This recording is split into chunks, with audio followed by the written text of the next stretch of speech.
ओम ज्ञानतिमिरन्धस्य ज्ञानाञ्जनशलाकाय चक्षुरुन्मिलितं येन तस्मै श्रीगुरुवे नमः। श्रीचैतन्यमनोभीष्टं स्थापितं येन भूतले स्वयं रूप कदा मह्यं ददाति स्वपदान्तिकम्। नमो विष्णुपदाय कृष्णपृष्ठाय भूतले श्रीमते भक्तिवेदांत स्वामिनिति नामिने। नमस्ते सरस्वते देवे गौरवाणी प्रचारिणे निर्विशेष शून्यवादी पाश्चात्य देश तारिणे। जय श्री कृष्ण चैतन्य प्रभु नित्यानंद श्री अद्वैत गदाधर शिवाचार्य गौर भक्त वृंद। हरे कृष्णा कृष्णा कृष्णा हरे हरे, हरे राम राम राम हरे हरे। तो हम इस प्रसंग पर जो है विराम दिया था शुक्रवार को, कि कैसे मायावादी सन्यासी जो है चैतन्य महाप्रभु की आलोचना करते थे कि तुम वेदांत नहीं पढ़ते हो, तुम ऐसे ही जो है संकीर्तन करते हो, नाचते हो, गाते हो। और भगवान जो है चैतन्य महाप्रभु पहले तो उनको नजरअंदाज कर दिया हंसते हुए, और फिर वो आगे बढ़ गए मथुरा के लिए, और बाद में फिर से वाराणसी आए। और जब वाराणसी आए तब वो जो है चंद्रशेखर प्रभु के घर में रहे। और चंद्रशेखर जो है वो एक्चुअली एक शूद्र थे, कायस्थ शूद्र थे। और फिर जो है रह रहे थे चंद्रशेखर के घर में, लेकिन जो है भोजन जो है वो तपन मिश्रा जो है ब्राह्मण के घर में ले रहे थे। तो और ये मायावादी सन्यासी जो है उनके साथ चैतन्य महाप्रभु कभी भी जो है वो बहुत घुल मिलते नहीं थे, या उनका कोई भी आमंत्रण स्वीकार नहीं करते थे। और उन्होंने जो है सनातन गोस्वामी को जो है वो दशाश्वमेध घाट पर जो है बहुत सारी शिक्षाएं दी। जब वो तपन मिश्रा के घर पे रह रहे थे, करीबन 2 महीने तक सनातन गोस्वामी को जो है वो उन्होंने जो है शिक्षाएं दी। तब सनातन गोस्वामी ने हरि भक्ति विलास नाम की जो है वो किताब लिखी। एक्चुअली उन्होंने जो है सनातन गोस्वामी को वैष्णव धर्म पे जो है वो शिक्षाएं दी, भागवतम के जो है टिकाव के अनुसार या भागवतम के अनुसार। और फिर चंद्रशेखर और तपन मिश्रा जो है अब जो है वो चैतन्य महाप्रभु को प्रार्थना कर रहे हैं, यानी रिक्वेस्ट कर रहे हैं। इति मध्ये चंद्रशेखर मिश्र तपन दुखी हा हा प्रभु पायल कैल निवेदन। जब श्री चैतन्य महाप्रभु सनातन गोस्वामी को उपदेश दे रहे थे तो चंद्रशेखर तथा तपन मिश्रा दोनों ही अत्यंत दुखी हुए। अतएव उन्होंने भगवान के चरणों में एक निवेदन किया। कतेक सुनिब प्रभु तुम्हारा निंदना, न पारी सहित एबे छाड़ी छाड़ी जीवन।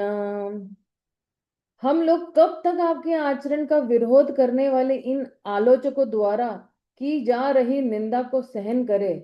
ऐसी निंदा सुनने से तो यही अच्छा होगा कि हम अपने प्राण त्याग दें। देखिए, पहले हम लोग जरा तात्पर्य पढ़ते थे।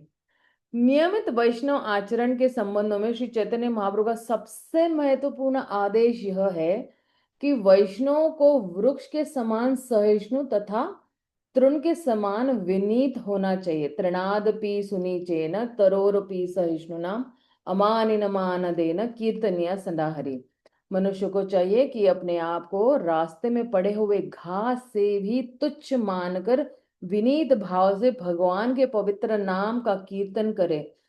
उसे वृक्ष से भी अधिक सहनशील तथा मिथ्या प्रतिष्ठा की भावना से रहित होना चाहिए और अन्यों को सम्मान देने के लिए सदा तत्पर रहना चाहिए। ऐसी मनोदशा में वह भगवान के पवित्र नाम का कीर्तन निरंतर कर सकता है। इतने पर भी इन आदेशों को देने वाले श्री चैतन्य महाप्रभु ने जगाई तथा मधाई के दुर्व्यवहार को सहन नहीं किया। जब उन दोनों ने नित्यानंद प्रभु पर आघात किया तो वे तुरंत ही क्रुद्ध हो उठे और उन्होंने उन दोनों को मार डालना चाहा। केवल नित्यानंद प्रभु की कृपा के कारण ही वे दोनों बच सके। मनुष्य को अपने निजी आचरण में अत्यंत विनीत होना चाहिए। वैष्णव को अपमानित होने पर भी सहिष्णु बना रहना चाहिए और क्रुद्ध नहीं होना चाहिए। किंतु यदि किसी के गुरु या अन्य वैष्णव की निंदा हो रही हो तो उसे क्रोध से आग बबूला हो जाना चाहिए। श्री चैतन्य महाप्रभु ने अपने आचरण द्वारा यह करके दिखलाया था। मनुष्यों को किसी वैष्णव की निंदा के प्रति सहिष्णु नहीं होना चाहिए और इन तीनों में से एक कार्य तुरंत करना चाहिए। यदि कोई किसी वैष्णव की निंदा कर रहा है तो उसे तर्कों से तथा उच्चतर प्रमाण से रोक देना चाहिए। यदि वह ऐसा नहीं कर पाता तो उसे वहीं पर अपने प्राण दे देने चाहिए। किंतु यदि वह ऐसा भी नहीं कर सकता, कभी किसी को प्राण बड़े प्यारे होते तो वो नहीं कर सकता, तो उसे वहां से चले जाना चाहिए उस जगह से। जब भी चैतन्य महाप्रभु बनारस अर्थात काशी में थे तो मायावादी सन्यासी यह कहकर अनेक प्रकार से उनकी निंदा करते थे कि सन्यासी होकर भी वे कीर्तन तथा नृत्य में लगे रहते हैं। तपन मिश्रा तथा चंद्रशेखर ने यह आलोचना सुनी तो उनके लिए यह असह्य हो गया, क्योंकि वे चैतन्य महाप्रभु के महान भक्त थे, किंतु वे इसे रोक नहीं पाए। अतएव उन्होंने श्री चैतन्य महाप्रभु से निवेदन किया कि अब उनसे यह निंदा सहन नहीं होती है, कि नहीं सहन नहीं जाती। अतएव उन्होंने अपने प्राण छोड़ने का निश्चय किया है। तो अब जो है आ, आ, आ, कि तपन मिश्रा और जो है चंद्रशेखर, वो जो है भगवान की निंदा नहीं अगर मानिए ना कि आपको जो प्राणों से भी प्रिय है और कोई उनकी निंदा कर रहा है तो आप क्या बोलोगे कि बस करो बस करो बस करो, है ना, मुझे नहीं निंदा सुननी है, या आप कुछ बहाना बना के उधर से निकल जाओगे, राइट। या तो फिर बहुत है तो मीन कभी कभी अगर किसी को बहुत अगाढ़ प्रेम है किसी के साथ तो वो एक्चुअली ना उसको ऐसा हो जाता है कि मैं अपने प्राण ही क्यों ना त्याग दूं यहाँ पर, वो एक्चुअली मूर्छित हो जाता है, वो एक्चुअली वहीं पे ही उसके प्राण त्याग देता है। तो ये तीन चीजें करनी चाहिए। अगर तर्क वितर्क करके आप उसको मात नहीं कर सकते हो तो वहां से चले। सबसे आसान तरीका यही है कि आप जो है अगर तर्क वितर्क नहीं कर सकते हैं, किसी कोई अगर निंदा कर रहा है किसी वैष्णव की, तो आप सीधा वहां से चले जाइए। अब एक्चुअली मैं जैसे इवन आप देखना कि प्रभुपाद भी जो है किसी की निंदा नहीं सुनते थे, और खास करके जितने भी उच्चतर वैष्णव होते हैं वो किसी भी वैष्णव की निंदा नहीं सुनना चाहते। कोई समान उम्र वाला हो या भक्ति में एक साथ आए उनकी भी निंदा नहीं सुनना चाहते, किसी वरिष्ठ का भी निंदा नहीं सुनना चाहते और किसी कनिष्ठ की भी निंदा नहीं सुनना चाहते। निंदा जो है एक्चुअली, निंदा में एक ईर्ष्या का तत्व छुपा होता है। तो निंदा कोई क्यों किसकी करता है? क्योंकि वो उस व्यक्ति की ईर्ष्या करता है कि भाई उसके पास जो है वो मेरे पास नहीं है, लाओ इसकी निंदा करके इसको नीचे खींचो। तो देखिए, जब हम ईर्ष्या करते हैं जीवों से, कोई भी जीव से, कोई भी जीव, चाहे चींटी हो से लेके हाथी तक, तो मनुष्य से लेके कोई भी बच्चे से लेके बूढ़े तक, हम किसी से भी ईर्ष्या करते हैं ना, तो हमारी जो भक्ति में जो प्रगति है वो वहीं पर रुक जाती है ईर्ष्या के कारण। क्योंकि ईर्ष्या के कारण ही हम ऊपर से नीचे आए हैं, राइट। भगवान से ईर्ष्या किया इसलिए तो हम यहाँ पे आए, राइट।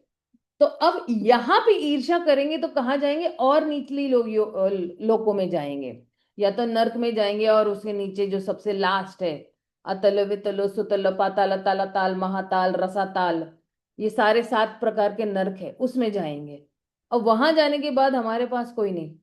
इसलिए जो है, अगर किसी को कोई ईर्ष्या भावना आती है तो वो व्यक्ति क्या कर सकता है? क्योंकि ईर्ष्या जो है कभी कभी मनुष्यों में आ सकती है कि भाई ये मेरे से आगे चला गया, या इसके पास वो है मेरे पास ये नहीं है, अरे ये है वो है। तो पहली बात तो जो है हमें भगवान की शरण, जब पहली बात तो स्वीकार कर लेना चाहिए कि मुझे इस व्यक्ति से या फलाना फलाना इतने सारे लोगों से मुझे ईर्ष्या है। ठीक है, तो पहले आप स्वीकार करते, कभी कभी कई लोग स्वीकार नहीं करते हैं, उनका ईगो जो है वो आड़े आ जाता है, अहंकार आड़े आ जाता है। तो पहले तो स्वीकार करना है हमें कि मुझे इस व्यक्ति से या इन इन व्यक्तियों से मुझे ईर्ष्या है।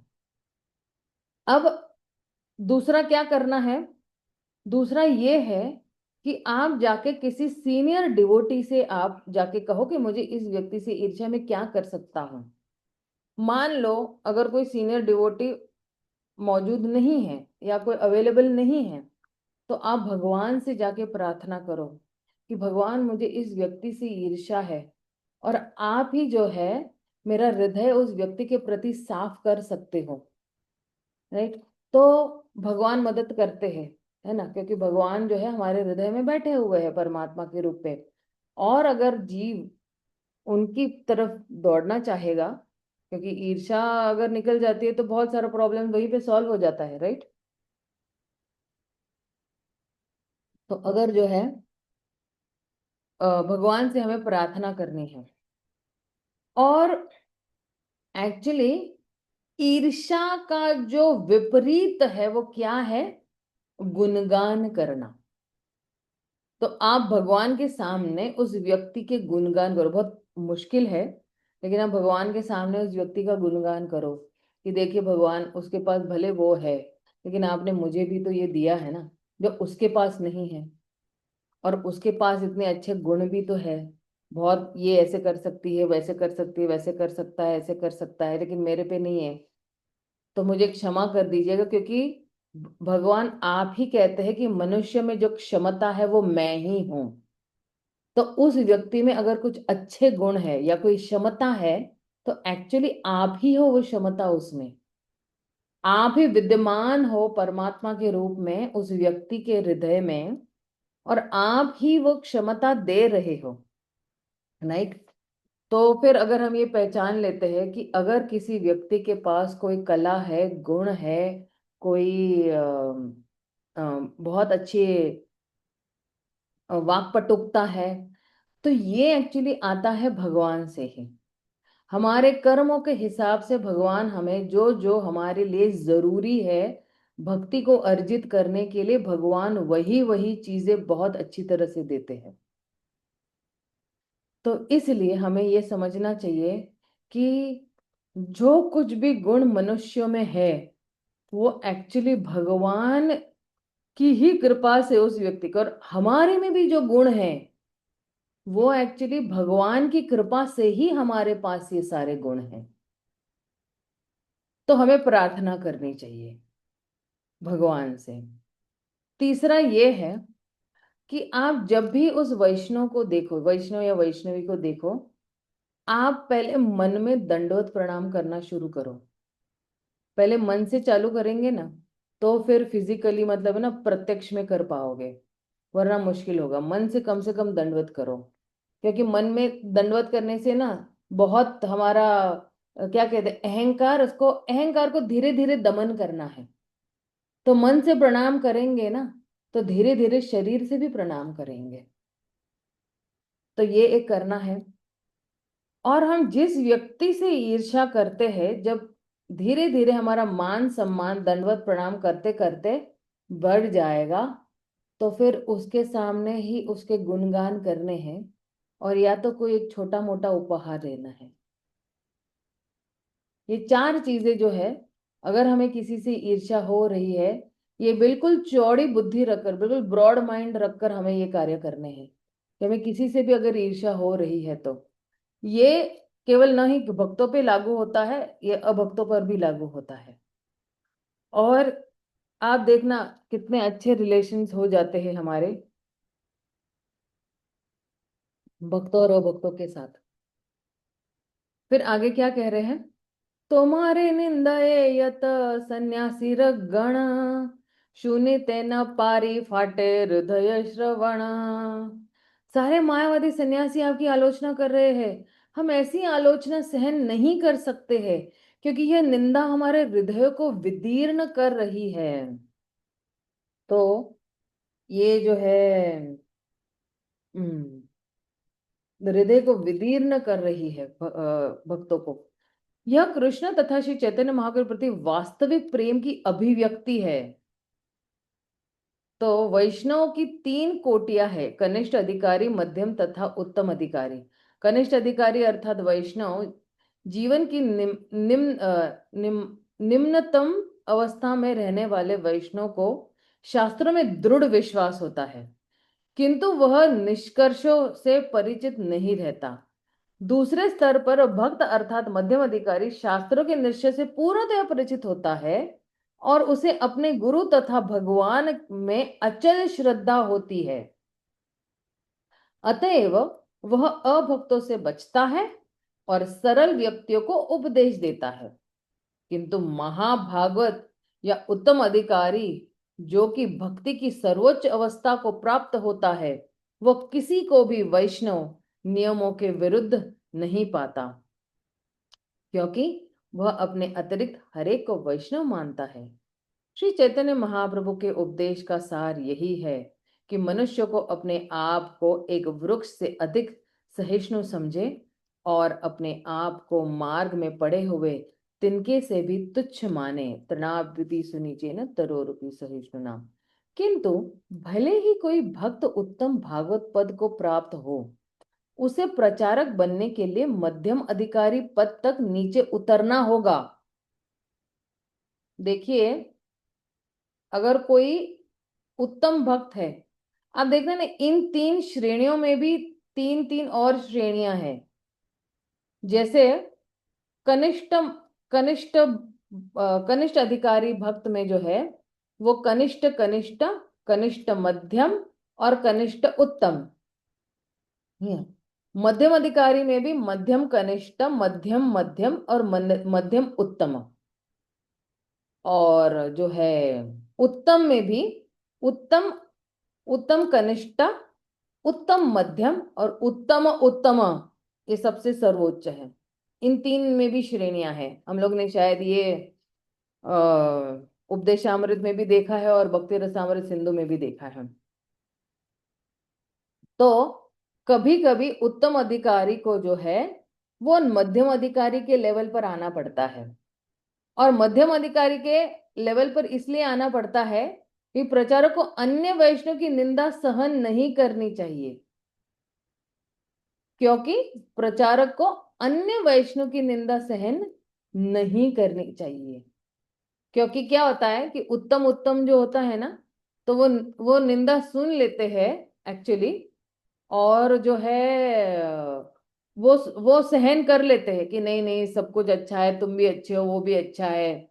लेकिन उत्तम व्यक्तियों को जो है कभी कभी जो है वैष्णव मतलब मध्यम के स्तर पर पहुंचकर आना चाहिए और उस व्यक्ति को रोकने के लिए जो है वो जो इसको मध्यम स्तर पे आना होता है। यद्यपि कनिष्ठ अधिकारी भी ऐसी निंदा सहन नहीं कर सकता, किंतु वह ऐसी निंदा को शास्त्रीय प्रमाण का उदाहरण देकर रोक पाने में समर्थ नहीं होता है। तो कनिष्ठ के पास क्या है, शास्त्रीय तर्क वितर्क करने का एक्चुअली जो है उसके पास उतना ज्ञान नहीं है, या वो इतना समर्थ नहीं है कि वो तर्क शास्त्रीय प्रमाण के आधार पर जो है वो तर्क वितर्क कर सके। उसके पास भगवान के लिए श्रद्धा है लेकिन भक्तों के लिए नहीं है। उसके पास केवल डीटी जो विग्रह है ना उसके लिए श्रद्धा है, शास्त्रों के लिए भी थोड़ा बहुत श्रद्धा है, ठीक है? किंतु वह ऐसी निंदा को शास्त्रीय प्रमाण को उदाहरण देकर वो रोक पाने से, इसलिए चंद्रशेखर तथा तपन मिश्रा को कनिष्ठ अधिकारी समझना होगा, क्योंकि वे बनारस के सन्यासियों के तर्क का खंडन नहीं कर पाए। उन्होंने श्री चैतन्य महाप्रभु से कार्यवाही करने के लिए निवेदन किया, क्योंकि उन्हें लगा कि वे ऐसी आलोचना सहन नहीं कर सकते, भले ही वे इसे रोक नहीं सकते हैं। तो इसलिए जो है चंद्रशेखर और तपन मिश्रा को जो है वो कनिष्ठ के जो है कैटेगरी में डाला गया है। अब जो है यह सुनकर क्या करते हैं चैतन्य महाप्रभु, कुछ तो प्रतिक्रिया देंगे चैतन्य महाप्रभु। तो अब क्या कह रहे हैं चैतन्य महाप्रभु, इहा शूनी रहे प्रभु ईर्षत हासिया, सेई काले एक विप्र मिलिल आसिया। जब तपन मिश्रा तथा चंद्रशेखर इस तरह श्री चैतन्य महाप्रभु से बात कर रहे थे तो वे थोड़े मुस्कुराए और मौन रहे। उसी समय एक ब्राह्मण उनसे मिलने आया। तो जो है, क्योंकि स्वयं श्री चैतन्य महाप्रभु की निंदा की गई अतएव उन्हें खेद नहीं हुआ और वे हंस रहे थे, क्योंकि परम भगवान है। भगवान को ये सब चीजें कुछ इफेक्ट नहीं करती है, कुछ स्पर्श नहीं करती है। यह आदर्श वैष्णव आचरण है। तो अगर कोई हमारी निंदा कर रहा है और कोई आकर कहता है कि इसने आपकी इतनी निंदा की हुई है, तो फिर क्या करेंगे हम? हंसकर टाल देंगे। क्यों? क्योंकि जो है, अगर कोई हमारी निंदा कर रहा है, लेकिन वो तो शरीर की निंदा कर रहा है, आत्मा की तो निंदा कोई नहीं कर सकता है ना। आत्मा तो अमर है, कोई कितनी भी कुछ भी कर ले। वो व्यक्ति जो वैष्णव है वो क्षमाशील होता है कि ठीक है भाई, अज्ञानी है, अबोध है, इनको क्या ज्ञान है, ठीक है माफ कर लिया, चलो, है ना। मनुष्य की चाहे वह अपनी आलोचना सुनकर क्रुद्ध न हो, किंतु यदि अन्य वैष्णव की आलोचना हो रही हो तो उसे पूर्व कथित विधि से कार्यवाही करनी चाहिए, जो अभी थोड़ी देर पहले मैंने कहा था। या तो उस जगह से चले जाना चाहिए, या तर्क वितर्क करना चाहिए, या प्राण त्याग देने चाहिए। श्री चैतन्य महाप्रभु तपन मिश्र तथा चंद्रशेखर नामक अपने शुद्ध भक्तों पर अतीव कृपालु थे, अतएव उनकी कृपा से वहां पर वह ब्राह्मण तुरंत आया। भगवान ने अपनी सर्वशक्तिमत्ता से अपने भक्तों की प्रसन्नता के लिए ऐसी स्थिति उत्पन्न कर दी। तो वहां पे जो है एक ब्राह्मण आए, और ये ब्राह्मण कौन है जरा देखते हैं। असी निवेदन करे चरणे धरिया, एक वस्तु मागो देह प्रसन्न होइया। वह ब्राह्मण तुरंत ही श्री चैतन्य महाप्रभु के चरण कमलों पर गिर पड़ा और प्रार्थना करने लगा कि वे प्रसन्न होकर उसके प्रस्ताव को स्वीकार करें। वैदिक आदेश है कि तद विधि प्रणिपातेन परिप्रश्नेन सेवया। मनुष्य को अपने गुरुजन के पास विनीत भाव से जाना चाहिए। अपने से बड़े गुरुजन को ललकारा नहीं जा सकता।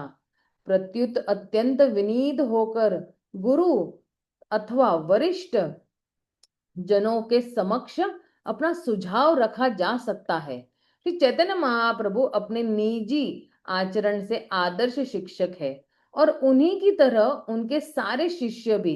इसी तरह इस ब्राह्मण ने श्री चैतन्य महाप्रभु की संगति से शुद्ध होकर इन सिद्धांतों का पालन करते हुए उनके समक्ष अपना प्रस्ताव रखा। वह श्री चैतन्य महाप्रभु के चरण कमलों पर गिर पड़ा और इस तरह बोला, सकल सन्यासी मुंजी केनु निमंत्रण, तुम्ही यदि आईस पूर्ण होय मोर मन। हे प्रभु, मैंने बनारस के सारे सन्यासियों को अपने घर पर आमंत्रित किया है। यदि आप मेरा निमंत्रण स्वीकार कर ले तो मेरी इच्छा पूर्ण हो जाएगी। ये ब्राह्मण का एक्चुअली नाम नहीं दिया हुआ है, यहाँ पे सिर्फ ब्राह्मण ब्राह्मण कहा है। यह ब्राह्मण जानता था कि उस समय बनारस में श्री चैतन्य महाप्रभु एकमात्र वैष्णव सन्यासी थे और अन्य सभी मायावादी थे।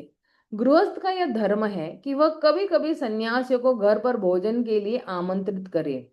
यह गृहस्थ ब्राह्मण सारे सन्यासियों को अपने घर पर बुलाना चाह रहा था, किंतु उसे यह भी पता था कि श्री चैतन्य महाप्रभु को निमंत्रण स्वीकार करने के लिए राजी कर पाना अत्यंत कठिन है, क्योंकि वहां पर मायावादी सन्यासी भी उपस्थित होंगे। अतएव उनसे उनके चरण पर गिरकर निवेदन किया कि वे दया करके उसकी प्रार्थना स्वीकार कर ले।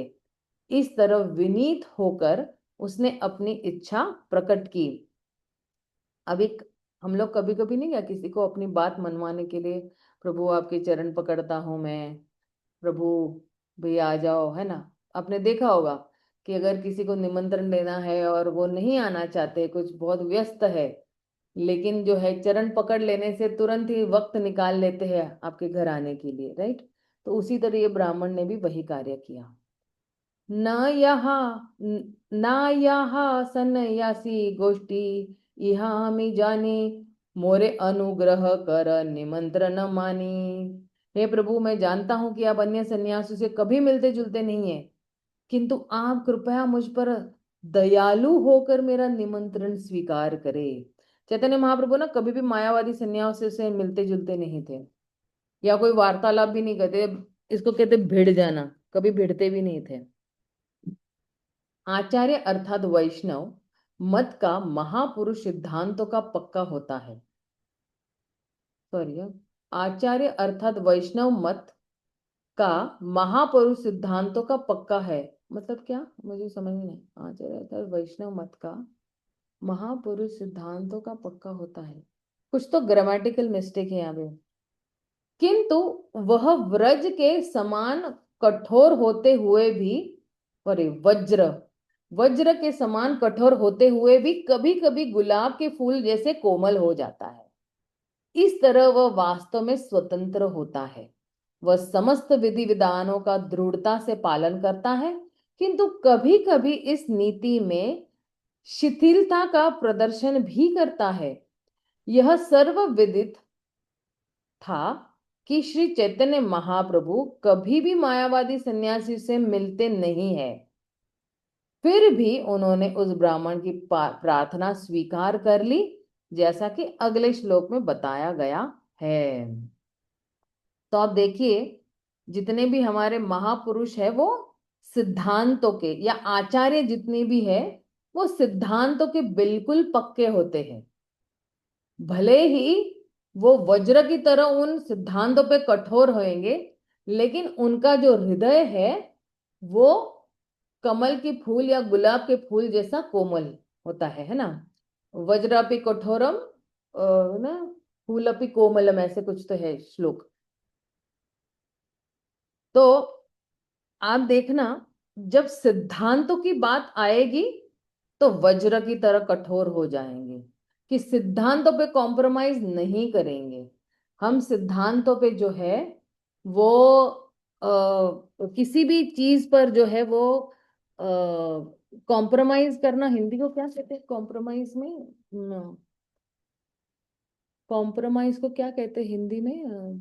समझौता माता जी। समझौता। समझौता, थैंक यू थैंक यू। समझौता नहीं करेंगे, ठीक है। तो इस तरह से जो है, और अगर, अब देखिए ना, ये सिर्फ आचार्यों की बात नहीं है, ये हमारे भी ये लागू होता है कि कुछ कुछ सिद्धांतों पे हमें जो है वो कॉम्प्रोमाइज बिल्कुल भी नहीं करना चाहिए। कुछ क्या, बहुत सारे सिद्धांतों पे हमें कॉम्प्रोमाइज नहीं करना चाहिए, अगर हमें भक्ति में प्रगति करनी है आगे तो और ये सिद्धांत हमें पता भी होते हैं कि ये क्या सिद्धांत है, फिर भी कभी कभी जो है हम समझौता कर लेते हैं, चलो क्या फर्क पड़ता है, क्या बिगड़ेगा। लेकिन यही छोटी छोटी चीजें ना वो बड़ी हो जाती है, और फिर हम समझौता करते जाते करते जाते करते जाते हैं, और निम्न स्तर पर गिरते जाते गिरते जाते गिरते जाते। इसलिए समझौता नहीं करना है। अगर 4 नियम है तो कम से कम समझौता नहीं करना चाहिए, या 16 माला पे कम से कम समझौता नहीं करना चाहिए। फिर आगे क्या कहते हैं? प्रभु हसी निमंत्रण कैल अंगीकार, कर लिया भगवान ने स्वीकार। सन्यासी रे कृपा लागी एई भंगी ताहारा। फिर चैतन्य महाप्रभु ने हंसते हुए उस ब्राह्मण का निमंत्रण स्वीकार कर लिया। उन्होंने मायावादी सन्यासी पर कृपा प्रदर्शित करने के लिए ही ऐसी चेष्टा की। देखिए, ये सन्यास जो है चैतन्य महाप्रभु ने क्यों ग्रहण किया? उन्होंने एक नई तरकीब निकाली ना। अब एक्चुअली तो महाप्रभु के हृदय में यह था कि मायावादी सन्यासियों का भी उद्धार किया जाए, क्योंकि मायावादी जो सन्यासी है वो भगवान के शरीर को, उनके धाम को और भक्ति को माया मानते हैं, इसलिए तो वो मायावादी, उनका नाम ही मायावादी सन्यासी है।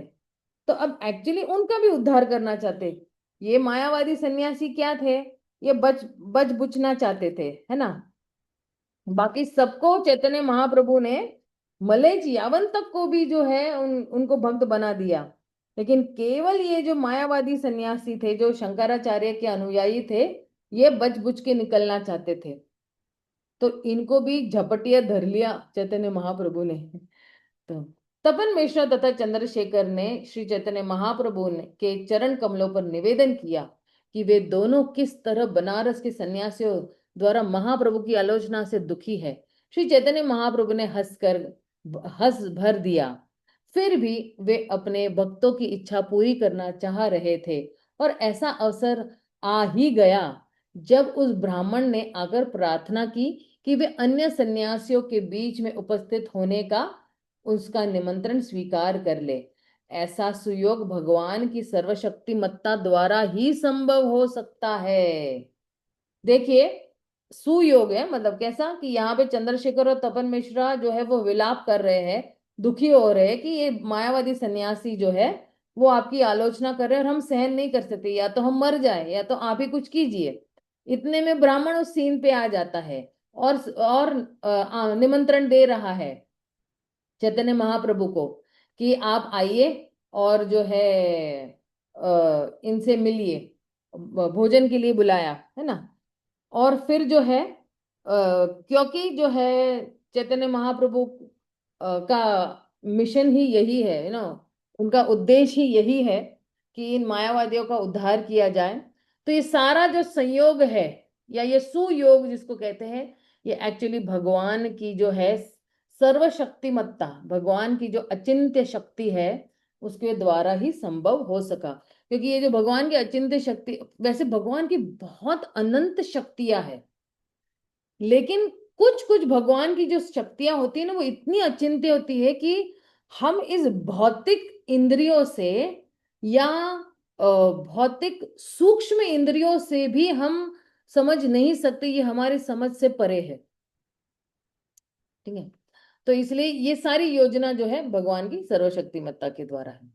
से विप्र जाने न प्रभु न यान कार घरे, ताहार प्रेरणाय तारे अत्यंताग्रह करे। ये वह ब्राह्मण जानता था कि भगवान चैतन्य महाप्रभु कभी किसी अन्य के घर नहीं गए, फिर भी भगवान से प्रेरित होकर उसने उनसे सच्चे हृदय से प्रार्थना की कि वे उसके इस निमंत्रण को स्वीकार करे। देखिए, भगवान जो है प्रेम के भूखे हैं। भगवान भोजन के भूखे नहीं है, या भगवान मान सम्मान के भूखे नहीं है। भगवान जो है वो प्रेम के भूखे है। और अगर कोई विनम्र भाव से भगवान को प्रार्थना करता है, प्रेम से अगर कोई भगवान को प्रार्थना करता है, तो भगवान निश्चित रूप से उस पर प्रसन्न होकर उसका निमंत्रण स्वीकार करते हैं।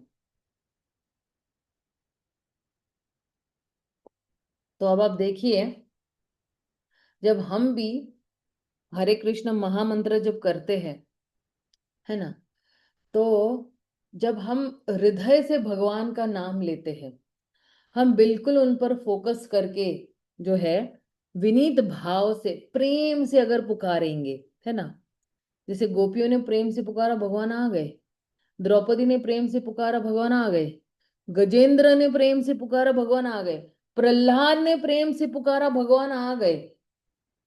तो जब कोई प्रेम से पुकारता है ना, तो भगवान के हृदय में जो है ना, एक्चुअली एक प्रेम के लिए खालीपन सा है। There is an emptiness in the lord for love.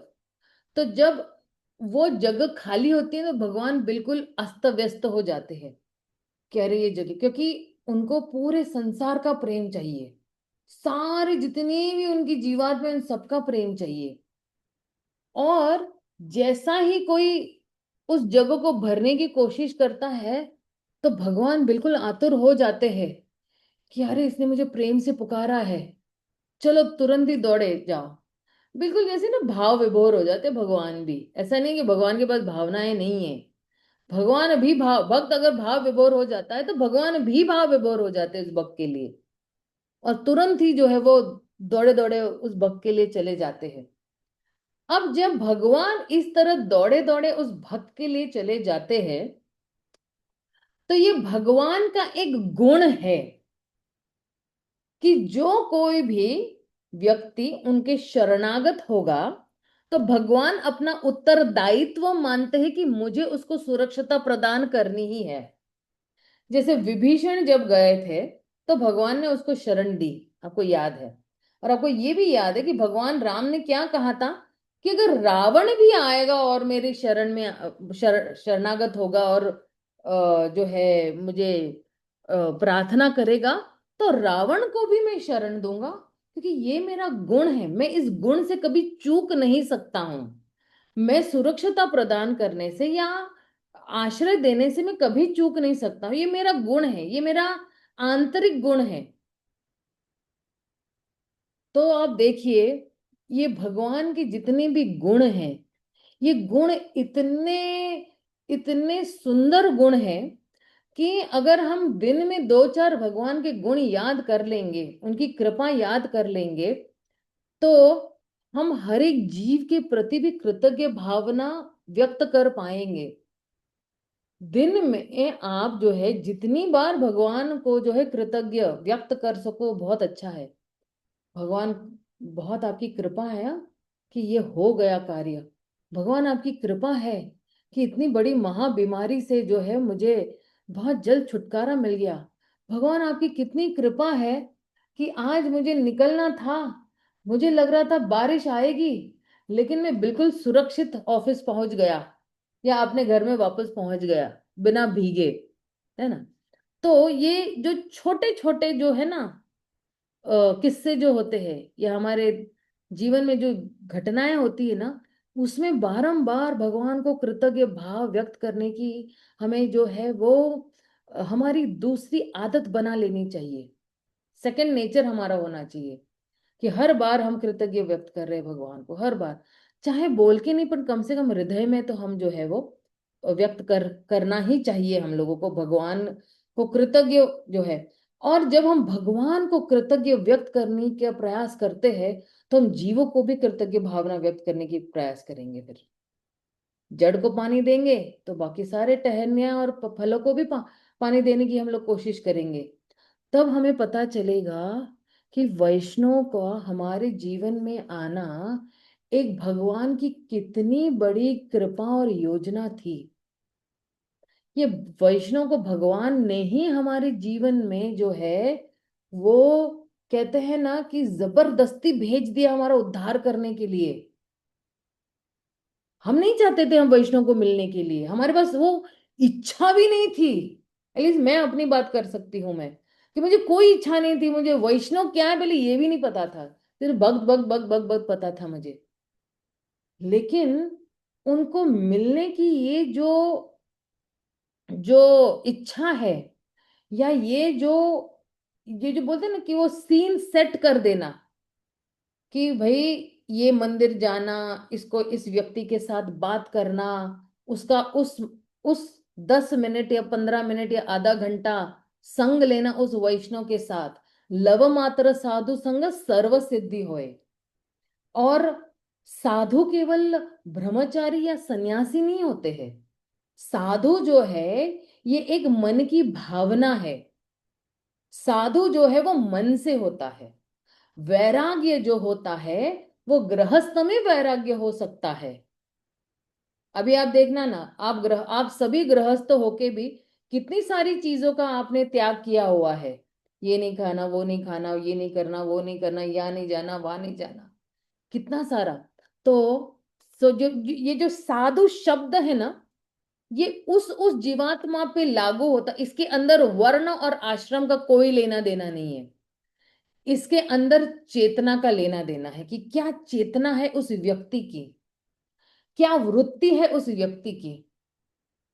तो अगर कोई मन से जो है वो सरल है, वो मन से उसके पास कोई इतने अनर्थ नहीं है, मन से वो अपने अनर्थों के साथ जो है वो जूझने की कोशिश कर रहा है, उसको सुधारने की कोशिश कर रहा है, वो भी एक साधु है।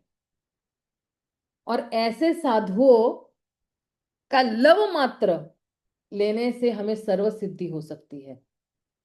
तो हम ये मतलब आप सोचिए ना कि अ, जब हम इस आंदोलन में आए थे तो कितने भक्त हमको मिले, कितने भक्त जो हमसे वरिष्ठ थे, सॉरी, वरिष्ठ है और थे भी, अभी नहीं होंगे तो भी इस दुनिया में। तो हर एक व्यक्ति का एक अपना योगदान है मुझे भक्ति में प्रगति करवाने के लिए। हर एक व्यक्ति, अगर किसी ने आपको सिर्फ हंसकर हरे कृष्णा भी कहा है तो भी उसका योगदान है आपके जीवन में। मुझे याद है हम लोग है ना, जब इस्कॉन से जब जुड़े थे तो हमारे घर से जस्ट 5 मिनट की दूरी पे हमारी एक बहुत वरिष्ठ वैष्णव है, उनका नाम है हर ग्रेस जानवा माता जी। तो उनके घर पे जो है करीबन हर बुधवार को जो है भगवत गीता का कार्यक्रम होता था। एक एक श्लोक पे अच्छी तरह से जो है हमारे प्रेम निधि प्रभु आते थे और वो जो है वो समझाते थे। अब जाना माता जी क्योंकि काउंसलर है तो उनके उनके उनके जो है नीचे जो है एक बहुत बड़ी टीम होती थी उनकी माताओं की। क्योंकि अगर 80-90 लोग आ रहे हैं तो उनके लिए भोजन भी बनाना है, क्योंकि प्रोग्राम खत्म होते ही हम लोग रात का भोजन लेते थे। और भोजन ऐसा वैसा नहीं था कि चलो सिर्फ कड़ी चावल दे दिया या दाल चावल दे दिया और चलो भगा दिया सबको, नहीं। बकायदा बहुत अच्छा प्रसाद बनाते थे हर वक्त। सब्जी रोटी दाल चावल स्वीट 5 आइटम मिनिमम होती थी, कभी कभी तो स्पेशल भी होता था। उत्तपम होता था, कभी डोसा होता था, कभी मेंदू वड़ा इडली हुआ करता था, कभी पास्ता हुआ करता था, कभी रगड़ा पेटिस हुआ करता था, कभी भेल पानी पूरी ये सब हुआ करता था। तो मतलब वो तो उनके जो टीम में जो है जो लोग थे, तो ये जो बहुत साधारण सी महिलाएं थी, बहुत साधारण सी, मतलब आप उनकी वेशभूषा भी जो देखो ना तो बाह्य रूप से बिल्कुल सरल थी और अंदर से भी बिल्कुल सरल थी। वो प्रचारक नहीं थी, वो प्रचारक नहीं थी, लेकिन अपने आचरण से वो प्रचार करती थी। बोलकर प्रचार नहीं करते थे, सिर्फ अपने आचरण से। और उन दिनों में मुझे याद है मैं केवल उनके आचरण से ही बहुत प्रभावित थी। वो केवल हमसे दो मीठी बातें कर ले, वो हमसे केवल हंसकर हरे कृष्णा ही क्यों ना कर दे, और आज की डेट में भी वो मुझे जब भी मिलते हैं, क्योंकि अभी एक्चुअली क्या हुआ, जानो माता जी जो है बम्बई चले गए 10 साल के लिए, फिर वापस यहाँ पे आ गए। तो वो थोड़ा जरा ग्रुप, लेकिन फिर भी सब लोग कनेक्टेड है माता जी से। लेकिन वो उस जगह पे भी प्रोग्राम वापस नहीं हो रहा है, क्योंकि वो प्रोग्राम अभी जरा बंद हो गया। माता जी ने करीबन 25-30 साल तक वो प्रोग्राम चलाया था, और हर बुधवार को। लेकिन आज भी जितनी भी माताएं हमें मिलती है, मैं जब भी उनको मिलती हूँ मैं वही कहती हूँ कि आज मैं अगर यहाँ पे खड़ी हूँ, केवल आपके उस एक हरे कृष्ण के लिए ही यहाँ पे मैं खड़ी हूँ। आपने अगर वो एक हरे कृष्ण नहीं कहा होता, आपने मुझे अगर वो एक रसगुल्ला नहीं दिया होता, आपने मुझे अगर वो कैरमल चॉकलेट ड्रिंक नहीं दिया होता, आपने मुझे वो एक मेंदू वड़ा नहीं दिया होता, या आपने मेरे साथ दो मीठी बातें नहीं कर ली होती, तो मैं आज आपके सामने खड़ी नहीं होती। तो उसमें से करीबन 7-8 वैसी माताएं थी जो हमसे बहुत अच्छी तरह से बातें करती थी, बहुत अच्छी तरह से। मतलब क्या होता है ना कि एक, जब कोई व्यक्ति जो है किसी प्रोग्राम में जाता है तो लोग उस व्यक्ति को जब स्वीकार करते हैं, उस व्यक्ति को बहुत अच्छा लगता है कि अरे कोई तो मुझे स्वीकार कर रहा है इस दुनिया में। तो ये सारी माताएं जो थी, हमको ऐसे लगा कि अरे कोई नहीं हमें दुनिया में स्वीकार कर रहा है, यही माताएं जो हमें स्वीकार करें। तो मैं आज की डेट में भी जब भी वो मुझे मिलते हैं, कहीं बैंक में मिलेंगे, कभी कोई सब्जी मंडी में कहीं मिल जाएंगे, मुझे कहीं भी मिलेंगे, मैं मिलेंगे। मैं आज भक्ति में अगर इतने सालों से अगर मैं टिकी हुई हूँ तो सिर्फ आप ही की वजह से। आपने मुझे जो स्टार्टिंग में जो प्रेम दिया है वो मैं आज तक कभी भी नहीं भूल सकती हूँ। और आप प्राय रोज नहीं, लेकिन हफ्ते में एक आध बार तो मैं जो है वो मेरी प्रार्थनाओं में जरूर होते ही है। जो मेरे सारे जितने भी पुराने, जिन जिन लोगों ने हम पे कृपा बरसाई थी, वो लोगों की वजह से आज जो है हम भक्ति में टिके हुए हैं। तो कहने का मतलब यही है कि ये जो प्रार्थना है, ये प्रार्थनाओं में बहुत दम है। कृतज्ञ भाव रखना जो है व्यक्ति के हृदय को बिल्कुल कोमल बना देता है। और जब कृतज्ञ भाव रहता है ना, तो बहुत सारे हमारे अनर्थ भी जो है वो कट जाते हैं। अगर किसी को अनर्थ काटने हैं तो बहुत सरल तरीका है कि आप हर परिस्थिति में भगवान को और वैष्णव को कृतज्ञ रहो। हर परिस्थिति में कृतज्ञ रहो। अगर कोई विपरीत परिस्थिति भी है तो इसमें भी यही सोचो कि भगवान इसमें से कुछ अच्छा ही निकालना चाहते हैं मेरे लिए। भगवान चाहते हैं कि मेरी कहीं ना कहीं प्रगति हो। तो इसलिए ये विपरीत परिस्थिति जो है वो मेरे साथ आई हुई है। तो सॉरी, जरा हम लोग जरा ओवर टाइम चले गए। तो जो है हम लोग शेष जो है ये बाकी का हम जो है वो कल ले जाते हैं। लेकिन देखिए, चैतन्य चरितमृत मतलब सिद्धांत, सिद्धांतों को समझते हुए आगे, क्योंकि ये पूरा जो पूरा ग्रंथ ही है ये वैष्णव सिद्धांतों पे टिका हुआ है। वैष्णव के साथ हमारा आदान प्रदान कैसा होना चाहिए, और ये हमारे लिए इस धरातल पे ट्रेनिंग है। क्योंकि आध्यात्मिक जगत में भी हमें गोपियों के साथ सेवा करनी है, भगवान के साथ। तो अगर हम बागी वाला नजरिया अगर लेके जाएंगे, अगर हम बागी होंगे यहीं पर ही, नहीं करेंगे, अहंकार रखेंगे, ईर्ष्या करेंगे, क्रोध दिखाएंगे, तो वहां पे हम पहुंच ही नहीं पाएंगे। वहां पे एंट्री ही नहीं मिलेगी हम लोगों को। इसलिए हमारा ट्रेनिंग ग्राउंड, प्रशिक्षण ग्राउंड ही यहाँ पर इस्कॉन के अंतर्गत है कि हम वैष्णव के साथ किस तरह से प्रेम वाले व्यवहार रखेंगे। हालांकि देखिए, ये भी सिद्धांत आप देख लीजिए कि हम हर वैष्णव को हर वक्त जो है प्रसन्न नहीं कर सकते हैं। हम कुछ ही वैष्णव को कुछ ही वक्त प्रसन्न कर सकते हैं। तो अगर कोई वैष्णव जो है, आप किसी वैष्णव को प्रसन्न नहीं कर पा रहे हो, तो आपको जो है इतना दुख मनाने की जरूरत नहीं है। आपने कुछ वैष्णव को प्रसन्न किया है ना, क्योंकि हमारी भी एक सीमा है, लिमिटेशन है, हमारी भी कुछ सीमित क्षमताएं है। ऐसा नहीं है ना कि पूरा मंदिर को हम जो है प्रसन्न करने में लग जाएंगे, ऐसा नहीं है। जिसके पास, जिसके साथ आपका बहुत अच्छा संबंध है, आप उनको प्रसन्न कीजिएगा। ईश्वरी कमला माता जी, आप कुछ बताना चाहते हैं? हरे कृष्णा माता जी। एक प्रश्न था, जिज्ञासा थी माता जी, एक आज्ञा हो तो पूछ लूं माता हाँ, जी। यस यस यस माता जी। माता जी, जैसा आपने कहा ना, आप ठीक है, बहुत भाग्यशाली हैं आप, आपको अच्छा संग मिला। आप हमेशा ही बताती हैं कि आपको बहुत ब्रांडेड भक्तों का संग मिला, और आप भी माता जी, मैं आपके मुंह पर ही नहीं कहना चाहती तो माता जी।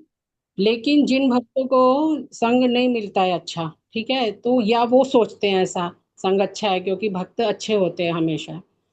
हाँ, तो माता जी, तो क्या वो उन्हीं की कमी होती है? मतलब मुझे पता है कि कमी तो है, अपनी कमी होती है, लेकिन ऐसा क्यों होता है? और एक बात, कि जब मेरा स्टार्टिंग हुआ ना माता जी, मुझे भी भक्त ऐसे ही मिले आकर, उन्होंने हरे कृष्णा करी।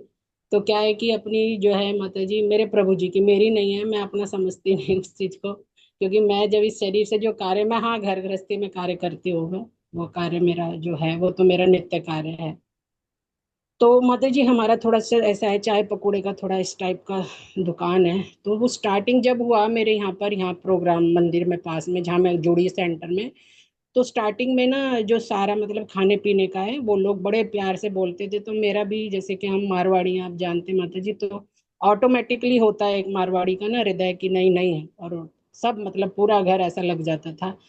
जब को फिर बाद में मुझे ऐसा लगा कि बस उनका रिश्ता ही इतना ही है कि मैं जब तक इस तरह से करती रही, क्योंकि मैं ऐसे नहीं करती थी कि मैं किसी को खिला रही हूँ, उस टाइम मेरे को बिल्कुल इस तरह से नहीं आता था। मेरे को बड़ी प्रसन्नता होती थी कि वैष्णव है, सब माला पूजा कर रहे हैं और सब इतना प्रयास कर रहे हैं और मेरे यहाँ से प्रसाद जा रहा है, तो मैं अपने आप को बड़ा भागवान समझती थी बहुत। तो लेकिन बाद में जैसे रहते रहते मुझे ऐसा लगा कि बस उनका रिश्ता ही मेरे से इतना ही था कि अगर मेरे यहाँ से जैसे कुछ जाता है तो यहाँ तक का भर, और रिश्ता ही नहीं जुड़ा, और कोई मतलब कोई फीलिंग ही नहीं हुई, कोई और वो ही नहीं बना। तो ये भी मेरी कमी है माता जी, या कि कुछ ऐसा भी हो सकता है कि भक्तों में भी कुछ सियार भेड़िए शेर इस तरह से हो सकते हैं? क्योंकि देखिए शुद्ध भक्त की बात अलग है माता जी। और भक्त तो आपने अभी जैसे बताया कि भक्त की कई कैटेगरी होती है, उन कैटेगरियों की भी ऊपर कैटेगरीज होती हैं। तो इस तरीके से वैसे तो मैं अपना ही समझती हूँ इसको, कि मेरा ही कोई ना कोई प्रारब्ध है ऐसा कि जो मतलब मेरा को ऐसा इसमें ना एक्चुअली देखिए, आपने तो अपना जो है अपना कर्तव्य कर लिया, राइट। आपने तो जो कुछ भी वैष्णव ने मांगा आपने दे दिया, राइट। और आपने खुले मन से भी दे दिया। अब उन्होंने आपके साथ आदान प्रदान नहीं किया, वो उनकी प्रॉब्लम है। आपने अपने तरफ से 100% दे दिया ना। अब आप बिल्कुल। क्लियर है। हम्म, अब आप बिल्कुल क्लियर हो, ठीक है ना। और जहां तक आप ये बोल रहे हो कि आपके पास अभी उन्नत भक्तों का संग नहीं है, तो आप। नहीं नहीं माता जी, बहुत उन्नत ठाकुर जी के गुरु महाराज की कृपा से बहुत ब्रांडेड और उन्नत भक्तों का संग है। मेरे हाँ, को है ऑनलाइन, लेकिन मेरे को बिल्कुल माता जी संग है। और जिसको आप कृपा कहते हैं ना, वैष्णव लोग शुद्ध भक्त इसको कृपा कहते हैं, वो भी मैं समझती हूँ कि मैं उससे भी थोड़ा सा हम्म। लाभान्वित हूँ मैं। लेकिन फिर भी मेरे को ऐसा लगता है कि जैसा भी जो भी संग हुआ, या इसलिए तो नहीं हो गया माता जी कि मुझे ऐसा कुछ करने का आज तक तो नहीं था।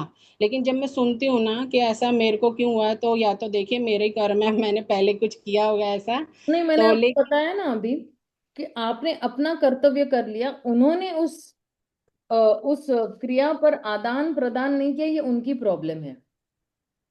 आप अभी इसके अंदर ना इससे बाहर हो गए हो, तो बिल्कुल मत। बॉल उनके कोर्ट में चला गया है, अगर वो आदान प्रदान नहीं कर रहे हैं। और देखिए माता जी, मैं आपको ये भी बताती हूँ, लोग बदलते हैं। लोग हम्म सेम सेम नहीं रहते हैं सालों जी साल है। क्योंकि जब हरे कृष्ण महामंत्र हम करते हैं ना, तो हमारा हम्म, हृदय जो है वो साफ होते जाता है। जी तो जी लोग है ना प्राय बदलते हैं। जी मैंने देखा है लोगों को बदलते, जिन लोगों का नजरिया मेरे प्रति पहले था बुरा, तो मैंने सहन कर लिया, लेकिन आज वही लोग जो है मेरे सबसे घनिष्ठ हो गए हैं। जी जी जी और उनको मैंने वैसे ही अपना लिया है जैसे पहले था।